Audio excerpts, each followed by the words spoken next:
गुरु सत्ताय नमः। गायत्री मंत्र के साथ श्री कृष्ण जी का गुणगान। ओम भूर्भुवः स्वः तत्सवितुर्वरेण्यं भर्गो देवस्य धीमहि धियो यो नः प्रचोदयात्। ओम देवकी नंदनाय विद्महे वासुदेवाय धीमहि तन्नो कृष्णः प्रचोदयात्।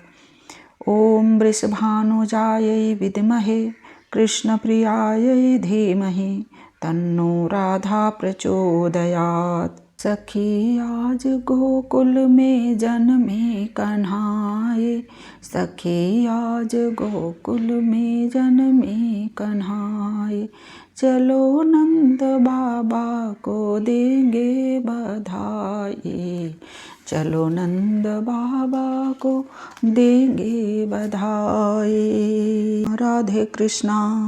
वसुदेव जी ने कहा, मैं समझ गया कि आप प्रकृति से अतीत साक्षात पुरुषोत्तम हैं। आपका स्वरूप है केवल अनुभव और केवल आनंद। आप समस्त बुद्धियों के एकमात्र दृष्टा हैं। पहला, भगवान अनुभव से ही समझ में आते हैं। दूसरा, भगवान दिव्य चेतना के रूप में अवतरित होते हैं तथा आनंद के रूप में उनका अनुभव होता है। तीसरा, भगवान आत्मा रूप में बुद्धि के दृष्टा और प्रेरक हैं। भगवान उनके सामने दिव्य रूप में प्रकट हुए, तब वसुदेव जी ने भगवान की स्तुति की। उनके बाद देवकी ने भी अपने हृदय की वेदना भगवान के सामने प्रस्तुत की। भगवान ने उन दोनों को धैर्य बंधाते हुए वसुदेव जी से कहा, आप कश्यप जी हैं और तपस्या के प्रभाव से इस समय मेरे पिता वसुदेव हुए हैं। ये उत्तम तपस्या वाली देव माता अदिति ही इस समय अपने अंश से मेरी माता देवकी के रूप में प्रकट हुई हैं। श्रेष्ठ संतति पाने के लिए तपस्या के रूप में पूर्व तैयारी आवश्यक है। लक्ष्य प्राप्ति हेतु कई जन्म भी लग सकते हैं। आदर्शनिष्ठ और अनुभवी माता पिता भी कृष्ण जैसा पुत्र पा सकते हैं। फिर भगवान ने देवकी को संबोधित करते हुए कहा, पुण्यमयी देवी, उस समय मैं तुम दोनों पर प्रसन्न हुआ, क्योंकि तुम दोनों ने तपस्या, श्रद्धा और प्रेममयी भक्ति से अपने हृदय में नित्य निरंतर मेरी भावना की थी। भगवान को प्रसन्न करने के लिए तपस्या, श्रद्धा और प्रेम आवश्यक है। हृदय में सदैव शुद्ध भावना रखकर ही भगवान का अनुभव किया जा सकता है। इस तरह दोनों को समझाकर भगवान शिशु रूप हो गए। अब वसुदेव ने अपने कर्तव्य पर ध्यान दिया। इस दिव्य बालक को कंस के हाथों से बचाने के लिए उसे सूतिका गृह से बाहर ले जाने का विचार किया। परिस्थितियां बाधक थी, किंतु वसुदेव जी के अंदर ईश्वरीय प्रेरणा कार्य कर रही थी। अतः उन्होंने आत्मविश्वास पूर्वक अपना कार्य प्रारंभ किया। वे जेल की विकट परिस्थितियों से मार्ग निकालने में सफल हुए। उन्होंने कृष्ण को उठा लिया और चल पड़े।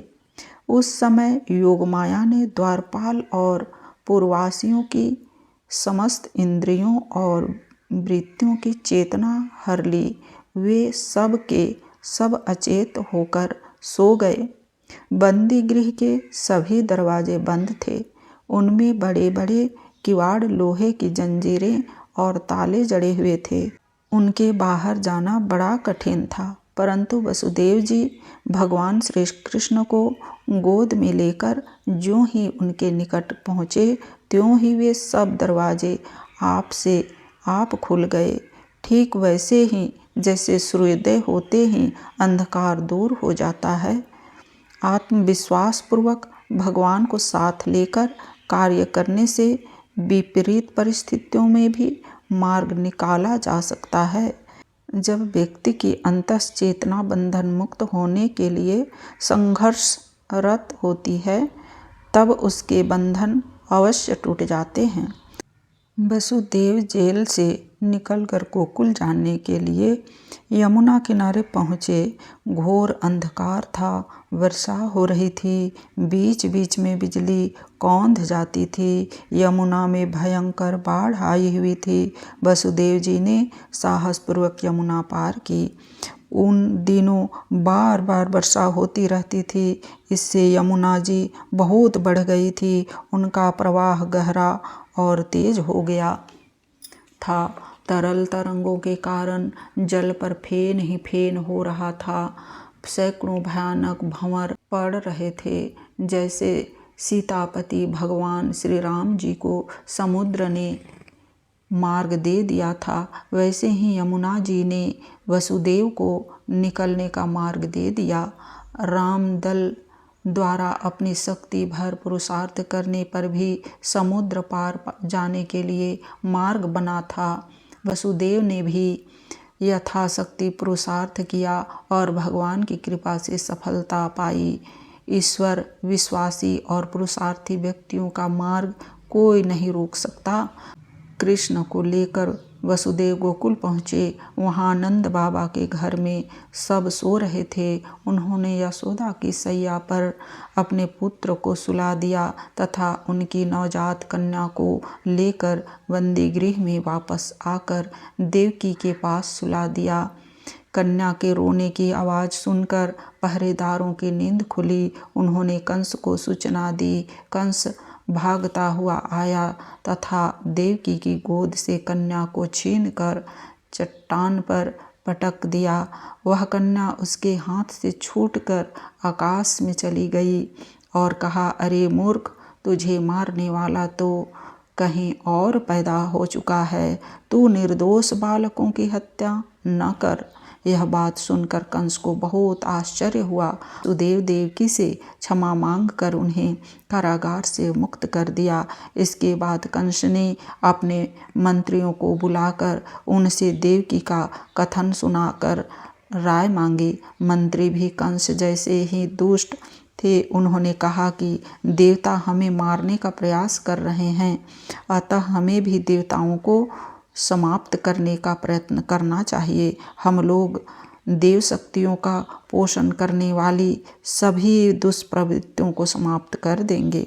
ब्राह्मण, गौ, वेद, तपस्या, सत्य, इंद्रिय दमन, मनोनिग्रह, श्रद्धा, दया, तितिक्षा और यज्ञ विष्णु के शरीर हैं। ईश्वर दिव्य चेतना है, अतः सद्गुणों और सत्प्रवृत्तियों के रूप में ही उसे देखा जा सकता है। इन सत्प्रवृत्तियों का पोषण करना ही भगवान की पूजा है। इन सद्गुणों को समाप्त करने वाले राक्षस हैं। इस तरह सबने मिलकर निर्णय करके कंस को आश्वासन दिया कि हम लोग जा रहे हैं, हमें जहाँ कहीं भी अच्छे कार्य होते मिलेंगे हम उन्हें नष्ट कर देंगे। कंस को मारने वाला कहाँ पैदा हुआ है, यह पता न होने से उन राक्षसों ने सभी नवजात शिशुओं की हत्या कर देने की योजना बनाई। श्री सुखदेव जी कहते हैं, परीक्षित, एक तो कंस की बुद्धि स्वयं बिगड़ी हुई थी, फिर उसे मंत्री ऐसे मिले थे जो उससे बढ़कर दुष्ट थे। इस प्रकार उनसे सलाह करके काल के फंदे में फंसे हुए असुर कंस ने यही ठीक समझा कि श्रेष्ठ प्रवृत्तियों को ही समाप्त कर दिया जाए। इस संसार में सज्जन को सज्जन तथा दुष्ट को दुष्ट सलाहकार मिल जाते हैं। यदि हमारा विवेक जागृत नहीं है तो दूसरों की सलाह हमें भटका भी सकती है। राक्षसों की वह सभा समाप्त हुई। कंस अपने महल में चला गया तथा उन राक्षसों ने तरह तरह के उत्पात करने प्रारंभ कर दिए। उन असुरों की प्रकृति रजोगुणी थी। तमोगुणी के कारण उनका चित्त उचित और अनुचित के विवेक से रहित हो गया था। उनके सिर पर मौत नाच रही थी। यही कारण है कि उन्होंने संतों से द्वेष किया। राक्षस आकृति से नहीं, दुष्ट प्रकृति से बनते हैं। सज्जनों से द्वेष करना पतन का कारण है। विवेक रहित व्यक्ति न अपना हित कर सकते हैं न दूसरों का।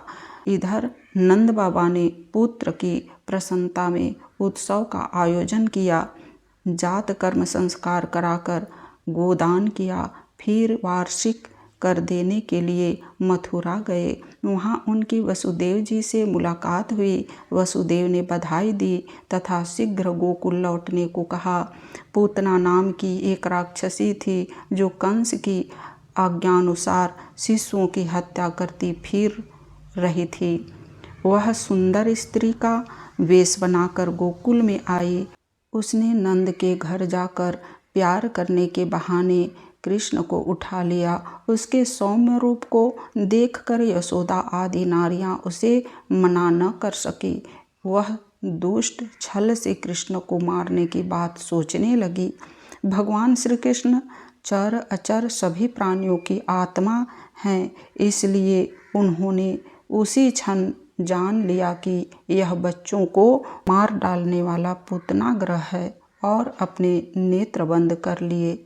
जैसे कोई पुरुष भ्रमवश सोए हुए सर्प को रस्सी समझकर उठा ले, वैसे ही अपने काल रूप भगवान श्री कृष्ण को पूतना ने अपने गोद में उठा लिया।